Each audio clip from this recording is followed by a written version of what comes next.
Hello అండి. బక్రీద్కి నేను అనుకున్న వంటలన్నీ మీకు చూపిస్తాను. స్వీట్ చేద్దాం అనుకున్నాను అండి, అందుకే నేను నానపెట్టుకున్నాను డ్రై ఫ్రూట్స్ అన్నీ. ఇలా చూసారా, అన్నీ రెడీ చేసుకుంటున్నాను. ఈరోజు బక్రీద్కి సేమియా ఇది అన్నీ రెడీ చేసి పెట్టుకున్న బ్యాడ్లు కడిగి పెట్టేసుకున్నాను. దాల్చాకి ఇవన్నీ రెడీ చేస్తున్నాను. ఫస్ట్లో నేను చేసే ఐటెం వచ్చి ఇది చికెన్ అండి. చికెన్ కూడా కడిగి పక్కన పెట్టుకున్నాను. ఫస్ట్ చేసేది వచ్చి నేను గోంగూర. ఉల్లిపాయలు బాగా ఫ్రై అయినాక ఆయిల్లో మనం నీట్గా కడిగి పెట్టుకున్న గోంగూర, పచ్చిమిరపకాయలు, ఒక వంకాయ ఇవన్నీ నీట్గా కడిగి తరిగి పెట్టుకున్నాను. అందులోకి ఇవన్నీ వేసేసుకుంటున్నాను. కొంచెం పుదీనా, మేథి వేసేసుకొని కొంచెం రోస్ట్ అయినాక అల్లం వెల్లుల్లి పేస్ట్ రోస్ట్ అయినాక కడిగి పెట్టుకున్న గోంగూర, పచ్చిమిరపకాయలు, ఒక వంకాయ, పసుపు, టమోటాలు, అల్లం వెల్లుల్లి పేస్ట్ అన్నీ వేసి బాగా నీట్గా ఒక 10-15 మినిట్స్ బాగా మగ్గించేయాలి. వాటర్ వేయకూడదండి, నూనెలోనే బాగా మగ్గించాలి. ఇలా బాగా మగ్గిపోయిన తర్వాత ఇంకో 10 మినిట్స్ కొంచెం వాటర్ వేసేసి మగ్గిచ్చేసేసి ఇట్లా నీట్గా రామి పెట్టుకోవాలి. ఇదండి గోంగూర, చాలా ఎమ్మిగా ఉంటుంది. వాటర్ లేకుండా రెడీ చేసేసుకున్నాను ఇలా. హాయ్ అండి. బిర్యానీకి 4 గ్లాసులు రైస్, 1 గ్లాస్ వచ్చి బాస్మతి రైస్ చూసారా, నానబెట్టేసేసుకున్నాను. 1 గ్లాస్ బాస్మతి రైస్ బాగా నానబెట్టేసేసుకో. 2 కలిపి వాష్ చేసి 1 కేజీ చికెన్కి 5 గ్లాసులు రైస్ వేసేసుకున్నాను. అలాగే నీట్గా కడిగేసి పక్కన పెట్టుకొని ఉల్లిపాయలు వేసేసి బాగా రోస్ట్ చేసేసుకుంటున్నాను. ఎంత రోస్ట్ అయితే ఉల్లిపాయలు అంత కలర్ వస్తుందండి రైస్. అందులోకి అల్లం వెల్లుల్లి పేస్ట్ అలాగే బాగా మగ్గించిన తర్వాత అల్లం వెల్లుల్లి పేస్ట్ వేసేసేసుకొని దాని తర్వాత పుదీనా, మేథి వేసేసేసుకొని కొత్తిమీర, దాని తర్వాత పచ్చిమిరపకాయ, టమోటా 2 కూడా వేసేసి బాగా రోస్ట్ చేయాలండి. మసాలా అంతా నీట్గా ఇంకొంచెం రోస్ట్ అయ్యే వరకు బాగా మగ్గిచ్చేసేసుకొని అందులోకి చికెన్ వేసేసుకొని పసుపు, ఉప్పు, కారం వేసేసి బాగా కొంచెం వాటర్ వేసేసి మగ్గిచ్చేసుకోవాలి. 20 మినిట్స్ బాగా మగ్గాలి చికెన్ ఎంత మగ్గితే అంత టేస్ట్ ఉంటుంది. ఈ పక్క మనం రైస్కి నీళ్ళు పెట్టేసేసుకొని నానబెట్టిన రైస్లోకి బిర్యానీ రైస్, ఇలాచీ అలాగే చెక్క వంట వేసి కొంచెం లెమన్ లేదా ఆయిల్ వేసేసుకొని నీళ్ళంతా మగ్గించుకోవాలి. రైస్ వేసేసేయాలి. రైస్ వేసిన తర్వాత కొంచెం మగ్గిన చికెన్లోకి గ్రేవీని పక్కన పెట్టేసి అందులోకి 75% ఉడికిచ్చిన రైస్ వేసేసేయాలి. లేయర్స్ వేసేసుకోవాలి. ఇలా పలుకులుగా వేసుకోవాలి. చాలా బాగా వస్తుంది. ఇది మనం లెమన్ వాటర్ వేసాం కదా, అందుకని అలా తీసేసుకొని నీట్గా వాటర్ అంతా తీసేసేసి 75% వరకు నీట్గా ఉడికితే చాలండి. అలా లేయర్స్ వేసేసుకొని ఒక 10-15 మినిట్స్ బాగా మనము దమ్ చేసేసేయాలి. ఇలా దమ్ చేసిన తర్వాత పొడలు చూడండి ఇంత నీట్గా వచ్చేస్తుందో, చాలా చూడండి పొడి పీస్ కూడా బాగా నీట్గా ఉడికింది. ఇలా అనమాట. ఇలా చేసేసుకొని మళ్ళీ ఒక 10-15 మినిట్స్ బాగా దమ్ చేసేసేయాలి.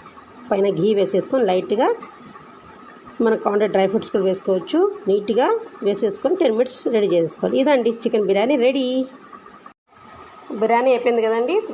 దానిలోకి మనము దాల్చా చేసుకున్నాము. బ్యాడ్లు 1 గ్లాస్ బ్యాడ్లు ఆల్రెడీ చిన్న బ్యాడ్లు నానబెట్టుకున్నాము ఒక 1/2 అవర్ ముందే. అందులోకి కట్ చేసిన టమోటాలు అలాగే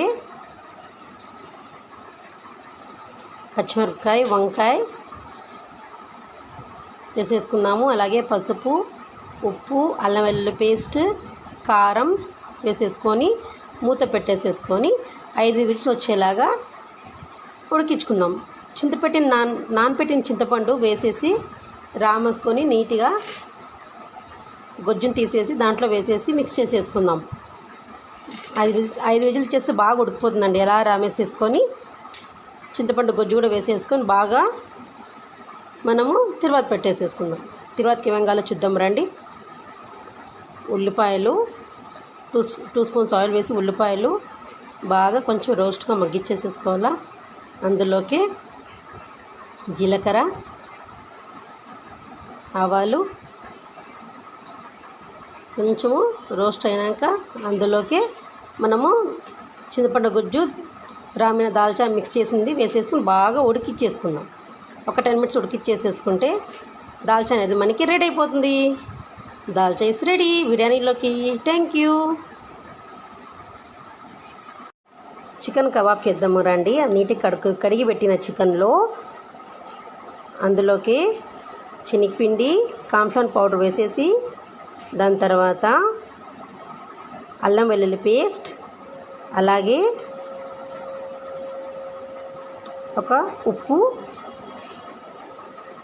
కారం చూసుకొని వేసుకోవాలి, కారం, మేథి, పుదీనా, దాని తర్వాత కొంచెం ఒక గుడ్డు,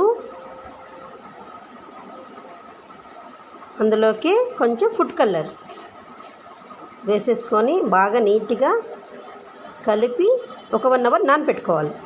అందులోకి లెమన్ పిండుకొని ఆ తర్వాత 1 అవర్ తర్వాత వేడి ఆయిల్లోకి 2 టైమ్స్ రోస్ట్ చేసుకోవాలా. ఇది ఫస్ట్ టైం అనమాట. చూసారా, అలా ఒకటి వేసేసుకొని రోస్ట్ చేసేసుకోవాలి. మీడియం సైజులో పెట్టుకోవాలన్నమాట. రోస్ట్ చేసుకున్న తర్వాత బాగా రెడీ అయిపోతుంది. చూసారు, ఒకసారి ఇలా 2 టైమ్స్ రోస్ట్ చేసుకోవాలి. ఇది కబాబ్. స్వీట్ చేస్తున్నాను. ఫస్ట్ డ్రై ఫ్రూట్స్ ప్లస్ సేమియా. ఫస్ట్ డ్రై ఫ్రూట్స్ గీలో రోస్ట్ చేసుకుంటాను. కళ్ళైనాకేవా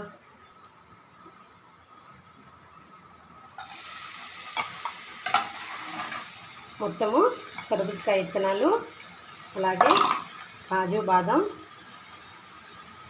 అలాగే కిస్మిస్, అలాగే ఖర్జూరం, మొత్తం ఈ డ్రై ఫ్రూట్స్ అంతా గీలో బాగా రోస్ట్ చేసుకోవాలి. కొంచెం టైం పడుతుంది, నాన్నాయి కదా, అందుకని 2 స్పూన్స్ ఆయిల్ మళ్ళీ నెయ్యి వేసేసుకొని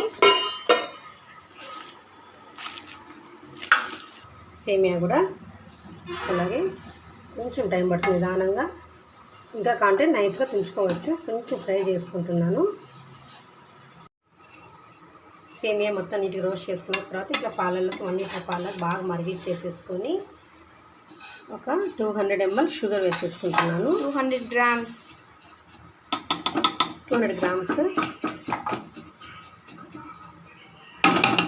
కొంచెం మరిగించేసేసుకోవాలా. ఒక 5 నిమిషాలు మరిగిన తర్వాత మరి మనం షుగర్ వేసినాక ఒక 5 మినిట్స్ తర్వాత సేమియా కూడా రోస్ట్ చేసుకున్న సేమియా కూడా వేసేసేసి డ్రై ఫ్రూట్స్ కూడా వేసేసి ఒక 5-10 మినిట్స్ బాగా స్లో ఫ్లేమ్లో ఉడికించుకోవాలి. రెడీ అయిపోయింది. అంతేనండి. చూడు, చాలా ఎమ్మీగా రెడీ అయిపోయింది. ఇదండి షీర్ కుర్మా. ఇలా కూడా కొంచెం చల్లేసేసేసి కలిపేసేసి 2 మినిట్స్ ఉండి మూత పెట్టడం అండి. రెడీ అయిపోయింది ఇలా షీర్ కుర్మా. ఇలా కంపల్సరీ ట్రై చేయండి, చాలా బాగుంటుంది. Thank you for watching.